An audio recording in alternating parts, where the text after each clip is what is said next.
And even college sometimes. They graduate from university and still aren't quite sure. They would graduate from university, get a job, and then hate what they were doing. And they're still in their early 20s, so to hate what you're doing for the rest of your life is terrible. 今天我们来采访一个美高的现任校长，我们来跟他聊一聊。Can you introduce yourself to our followers? Yes, my name is Brian Moderelli. I'm the head of school at the Master School. Been a headmaster for 30 years. I taught and was a principal for 10 years before then. First of all, I want to ask a question about how to become a headmaster of a private high school in America.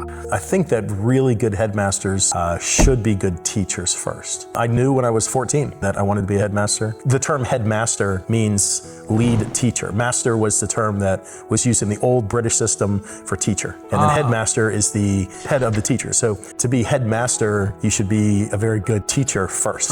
You're very lucky that you know where your target and what kind of job. It starts at your 14 years old. When I'm talking with the kids, I ask, what is your hobby? I said, I have no idea for now. Keeps going until they graduate from the high school. And even college sometimes. They graduate from university and still aren't quite sure. They would graduate from university, get a job, and then hate what they were doing. And they're still in their early 20s, so to hate what you're doing for the rest of your life is terrible.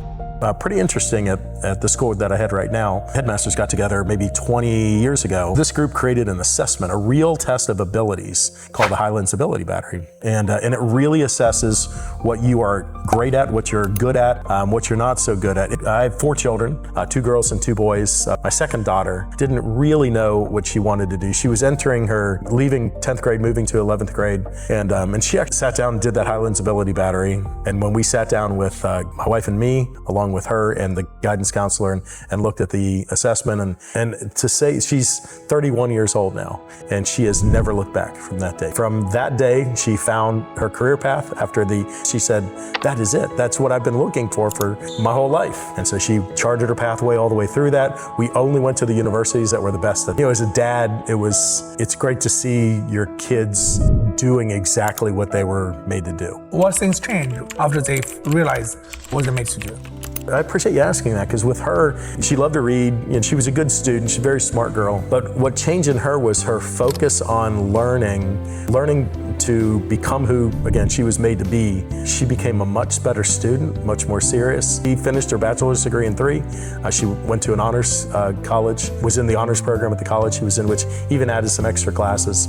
She just became a more focused and happier person, a very fulfilled person. It's not an understatement to say that every single day she wakes up and loves what she does, loves it with everything she's got. As a dad, that's exciting to see. My oldest son, he's very outgoing and he loved international education too. So we walked through that process with him to be a teacher as something that he loved.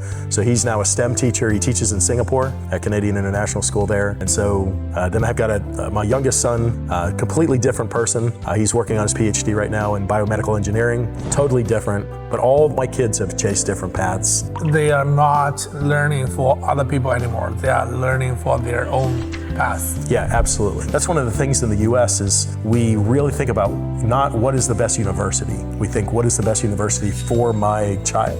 And all of them have been equipped to really go after that path hard.